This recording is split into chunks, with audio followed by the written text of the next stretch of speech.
নমস্কার বন্ধুরা, কেমন আছেন সবাই? আশা করি ভালো আছেন। আমিও বেশ ভালো আছি। আবারও চলে এসেছি আপনাদের মাঝে ছোট্ট একটা রেসিপির সাথে। আজ আপনাদেরকে করে দেখাবো কাচকি মাছের চচ্চড়ি সবজি দিয়ে।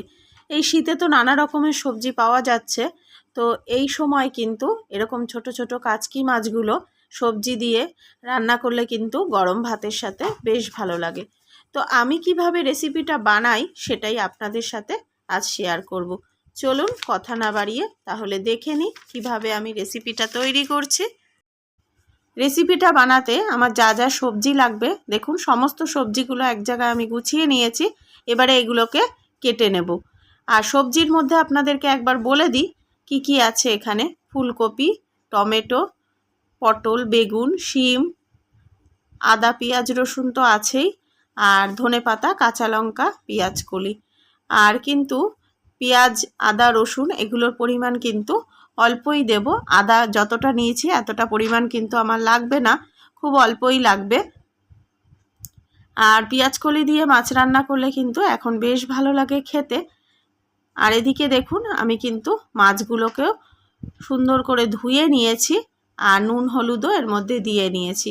আর দেখুন এরকম একটা বাটির উপরে কিন্তু আমি ঝুড়িটা রেখেছি যাতে সমস্ত জলটা কিন্তু সুন্দরভাবে ঝরে যায় মাছের ভেতর থেকে। আর মাছগুলো কিন্তু ধোয়ার সময় এরকম একটা ঝুড়িতে ধুলে কিন্তু মাছগুলো পড়ে যাওয়ারও ভয় থাকে না, যেহেতু মাছগুলো খুবই ছোট ছোট। এবারে নুন হলুদটা দেখুন ভালো করে মাখিয়ে নিচ্ছি, নিয়ে আমি ভালো করে কিন্তু এগুলোকে ভেজে নেব।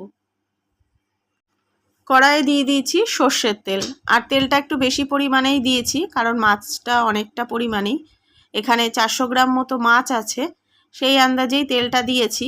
আর সর্ষের তেল অবশ্যই, মাছ রান্না সর্ষের তেলেই কিন্তু বেশি ভালো লাগে খেতে। আর অল্প অল্প করে এবারে মাছগুলো দিয়ে কিন্তু খুব হালকা হাতে এরকম নাড়িয়ে দিয়ে তারপরে কিন্তু ভেজে নিতে হবে।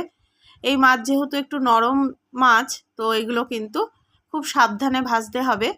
আর ভাজাটা কিন্তু পুরো হাই ফ্লেমেই করতে হবে, গ্যাসের ফ্লেম কিন্তু পুরো হাই থাকবে। আর একটু কড়া করেই মাছগুলোকে ভাজতে হবে। দেখুন আমি মাছগুলোকে কিন্তু খুব সুন্দরভাবে উল্টিয়ে পাল্টিয়ে ভেজে নিয়েছি, আর একটা মাছও কিন্তু ভাঙেনি, একদম মুচমুচে করে ভেজে নিয়েছি। এরকমভাবে ভাজলে কিন্তু রান্নার পরে মাছগুলো, সমস্ত মাছগুলোই কিন্তু গোটা থাকবে, ভাঙবে না, আর খেতেও কিন্তু বেশ ভালো লাগবে। এরকমভাবে একটু সময় নিয়ে একটু ধৈর্য ধরে মাছগুলোকে ভেজে নিতে হবে। বাকি মাছগুলো আমি একই রকমভাবে ভেজে নেব। এই যে বাকি মাছগুলোও দিয়ে দিয়েছি, দিয়ে এবারে একটু সময় নিয়ে ভেজে নিতে হবে। দেখুন মাছগুলো আমার সব মাছই ভাজা হয়ে গেছে। এবারে মাছগুলো যে সবজি দিয়ে রান্না করব, সবজিগুলো এর মধ্যে আমি কেটে নিয়েছি। আর মাছগুলো দেখুন বেশ মুচমুচে করে কিন্তু ভেজেছি। আপনারা চাইলে এর থেকে একটু কমও ভাজতে পারেন, তবে একটু মুচমুচে করে ভাজলে ছোট মাছ কিন্তু রান্নার পরে খেতে বেশ ভালো লাগে, আর মাছগুলো ভেঙে যাওয়ারও ভয় থাকে না। আর এদিকে দেখুন সবজি আমি কেটে নিয়েছি এরকম লম্বা লম্বা করে।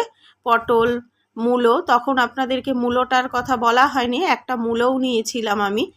এরকম লম্বা লম্বা করে সব সবজিগুলো আমি কেটে নিয়েছি। আর ফুলকপি একটা গোটা নিয়েছিলাম, অতটা পরিমাণে কিন্তু আমি দিইনি, অল্পই দিয়েছি, পরিমাণ মতো যতটা পরিমাণ আমার লাগবে। আর পেঁয়াজ কলিও আমার সম্পূর্ণটা লাগেনি, পরিমাণ মতো সমস্ত সবজিগুলো এরকম লম্বা করে কেটে নিয়েছি। আপনারা আপনাদের পছন্দ মতো কেটে নিতে পারেন। আপনারা চাইলে কিন্তু এর মধ্যে আরও নানা রকম সবজি ব্যবহার করতে পারেন, খেতে কিন্তু ভালোই লাগবে। আর এদিকে কড়াইয়ে দেখুন মাছ ভাজার তেলটার মধ্যেই আমি কালো জিরে ফোড়ন দিয়ে দিলাম, দিয়ে এবারে কিন্তু সমস্ত সবজিগুলো আমি ভেজে নেব। প্রথমে আলু দিয়ে দিলাম, আলুটা হালকা নাড়াচাড়া করার পরে কিন্তু বাকি সব সবজিগুলোই আমি একবারে দিয়ে দেব। আপনারা চাইলে কিন্তু সবজিগুলো একটা একটা করে আলাদা আলাদা করে কিন্তু ভাজতে পারেন, এতে সময়টা বেশি লাগবে। তো যে কারণে আমি কিন্তু সমস্ত সবজিগুলোই দেখুন একবারে দিয়ে দিয়েছি। আর দিয়ে এবারে কিন্তু নুন হলুদও দিয়ে দিয়েছি। এবারে গ্যাসের ফ্লেমটা কিন্তু জোরে রেখেই, মানে হাই ফ্লেমেই কিন্তু সমস্ত সবজিগুলো আমি ভেজে নেব। এই পর্যায়ে কিন্তু গ্যাসের ফ্লেম লো অথবা মিডিয়ামে দিলে কিন্তু সবজি থেকে জল বেরোবে আর সবজিগুলো কিন্তু একদম গলে যাবে। তার জন্য প্রথমে কিন্তু হাই ফ্লেমে সমস্ত সবজিগুলো একটু ভেজে নিতে হবে, তারপরে গ্যাসের ফ্লেমটা কমিয়ে দিতে হবে। সমস্ত সবজিগুলো দেখুন ভাজা প্রায় হয়ে গেছে, আর অনেকটা পরিমাণেও কিন্তু কমে গেছে। কড়াই কিন্তু ভরে ছিল সবজি, দেখুন অনেকটা কমে গেছে। এবারে আমি কিন্তু এর মধ্যে দিয়ে দিলাম পেঁয়াজটা। প্রথমে কিন্তু আমি তখন সবজিগুলোর সাথে পেঁয়াজ আর লঙ্কাটা কিন্তু দিয়েছিলাম না, তো এখন পেঁয়াজ কুচি আর লঙ্কাটা দিয়ে দিলাম। কাঁচা লঙ্কাই ব্যবহার করছি আমি, এখানে কোনো গুঁড়ো লঙ্কা ব্যবহার করব না। আপনারা চাইলে গুঁড়ো লঙ্কা ব্যবহার করতেই পারেন, তবে কাঁচা লঙ্কা দিলে কিন্তু এই রান্নাটার স্বাদটা কিন্তু ভালো লাগে। আর একটু বেশি পরিমাণেই দিয়েছি, কারণ চচ্চড়ি জিনিসটা কিন্তু একটু ঝাল ঝাল হলে খেতে বেশ ভালো লাগে। এইবারে দেখুন পেঁয়াজটা লঙ্কাটা দেওয়ার পরেও কিন্তু আমি হালকা ভাজা ভাজা করব, আর এই রান্নাটায় কিন্তু আমি একেবারেই জল ব্যবহার করব না। পেঁয়াজ আর লঙ্কাটা ভাজা হয়ে গেছে, দেখুন নিচ পোর্শনটা কিন্তু নিচের সবজিগুলো কিন্তু হালকা লাল লাল হয়েও গেছে। এবারে এর মধ্যে আমি দিয়ে দেব টমেটো আর আদা রসুনটা। দেখুন এগুলোও কিন্তু আমি মিহি করে কেটে নিয়েছি, এগুলো কিন্তু পেস্ট দিচ্ছি না, সমস্তটাই কিন্তু আমি বটির সাহায্যে কেটে নিয়েছি। এবারে রসুন আদা আর টমেটো দেওয়ার পরে কিন্তু হালকা ভাজা ভাজা করার পরে কিন্তু আমি এটাকে ঢেকে দেব। কিছু সময়ের জন্য এটাকে ঢেকে কিন্তু রান্না করতে হবে। আর সবজিগুলো প্রায় কিন্তু সেদ্ধ হয়েই এসেছে, আর কিছুক্ষণ সময় কিন্তু এটাকে ঢেকে রান্না করতে হবে, যাতে আদা রসুনটাও কিন্তু সুন্দরভাবে সমস্ত সবজির মধ্যে এর ফ্লেভারটা ঢোকে আর টমেটোটাও কিন্তু সেদ্ধ হয়ে যায়। যেহেতু আমি এখানে কোনো গুঁড়ো লঙ্কা ব্যবহার করছি না, সেই জন্য এখানে এবারে একটু রঙের জন্য কিন্তু কাশ্মীরি লঙ্কার গুঁড়ো আমি অ্যাড করব। দেখুন অল্প সামান্যই দেব কাশ্মীরি লঙ্কার গুঁড়ো, এতে কিন্তু কালারটাও ভালো আসবে। কাশ্মীরি লঙ্কার গুঁড়ো দেওয়ার পরে দেখুন হালকাভাবে কিন্তু এটাকে নাড়াচাড়া করে নেব। আর সবজিগুলো দেখতেই পাচ্ছেন ভালোভাবে কিন্তু সেদ্ধ হয়ে গেছে। এবারে এটাকে কিন্তু ঢেকে দিতে হবে, দিলে কিন্তু সবজি থেকে হালকা একটু জলও বেরোবে, আর সবজিগুলো যতটুকু সেদ্ধ হওয়া বাকি আছে খুব সুন্দরভাবে কিন্তু সেদ্ধও হয়ে যাবে। হালকা করে এটাকে এবারে মিশিয়ে নিচ্ছি কাশ্মীরি লঙ্কার গুঁড়ো দেওয়ার পরে। এরকমভাবে ছোট মাছ রান্না করলে কিন্তু গরম ভাতের সাথে খেতে কিন্তু ভীষণ ভালো লাগে, আর কোনো সবজি কিন্তু লাগবে না, এটা দিয়েই সম্পূর্ণ ভাত সুন্দরভাবে খাওয়া হয়ে যাবে। আপনারা চাইলে কিন্তু যে কোনো ছোট মাছ দিয়ে রান্নাটা করতে পারেন, ছোট পুঁটি মাছ অথবা মিশানো মাছ দিয়েও কিন্তু ভালো লাগবে। আমি এখানে কাচকি মাছ নিয়েছি। আর দেখুন কিছু সময় কিন্তু আমি এখানে সবজিটা ঢেকে দিয়েছিলাম, অফ ক্যামেরাতেই শেয়ার করা হয়নি। আর সবজি থেকে দেখুন অল্প সামান্য জলও বেরিয়েছে, আর সবজিগুলো খুব সুন্দরভাবে কিন্তু সিদ্ধ হয়ে গেছে। দেখুন কত সুন্দরভাবে সবজিগুলো কেটে যাচ্ছে, সুন্দর সেদ্ধ হয়ে গেছে, আমার আর কিন্তু সেদ্ধ করার প্রয়োজন নেই। এবারে এর মধ্যে কিন্তু আমি ভেজে রাখা মাছগুলোকে দিয়ে দেব। সবজি থেকে জল বেরিয়েছে যেইটুকু, সেই জলেই কিন্তু মাছগুলো খুব সুন্দরভাবে কিন্তু সিদ্ধ হয়ে যাবে। যেহেতু মাছগুলো একটু কড়া ভাজা, মাছগুলো নরমও হয়ে যাবে। মাছগুলো দেওয়ার পরে এবারে ভালোভাবে কিন্তু সবজির সাথে আমি মিশিয়ে নিচ্ছি, নিয়ে কিছু সময় ঢেকে দেব।